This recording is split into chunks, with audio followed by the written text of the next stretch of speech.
ব্রিজটা হলে কি উপকার আছে এ পাড়ায়? উপকার তো অবশ্যই আছে, উপকার নেই? ব্রিজ হলে উপকার নেই? সবার জন্য সুবিধা। আসসালামু আলাইকুম গাইস, কি অবস্থা? সবাই কেমন আছো? আশা করি ভালোই আছো মনে হয়। গত 15 থেকে 12 দিন আগে মনে হয় কাকা দেখাইছিল এই ব্রিজটা। সেখানে আমাদের মানে কিছু খোঁড়া হয়েছিল আর কি, ব্রিজটা চারিধারে খোঁড়া হয়েছিল।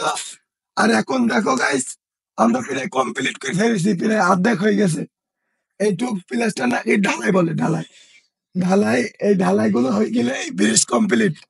আর এই যে আমরা কষ্ট করে এই মাটির রাস্তাতে হাঁটছি, মাটির রাস্তা দিয়ে হেঁটে ইনশাল্লাহ খুব তাড়াতাড়ি হয়ে যাবে। এই যে মাটির রাস্তা, আমাদের এই মাটির রাস্তা খুব তাড়াতাড়ি হয়ে যাবে। এমনি হলে মানুষের সুবিধা হবে অনেক, প্রচুর। তাহলে মনে হয় রাস্তাটাও কমপ্লিট হয়ে যাবে। রাস্তা কমপ্লিট হয়ে যাবে নাকি? এখনো দেরি আছে। ব্রিজটা হলে কি উপকার আছে এ পাড়ায়? উপকার তো অবশ্যই আছে, উপকার নেই? ব্রিজ হলে উপকার নেই? সবার জন্য সুবিধা, সবার জন্য সুবিধা। সবার জন্য এই সুবিধা। যে ব্রিজটা হলে এই পুরো পাড়ায় সবার জন্য সুবিধা। এই মাঠে আসার জন্য বেশিরভাগ আমাদের এই পাড়ায় সব মাঠ, এখানে চাষবাস করে, এমনি যাওয়া আসার জন্য যাতায়াতের সমস্যা গরু খুবই। গাড়ি, সব পাওয়ার টিলার, ট্রলি, মানে যত প্রকার যানবাহন রয়েছে এমনি যাওয়া আসা করে।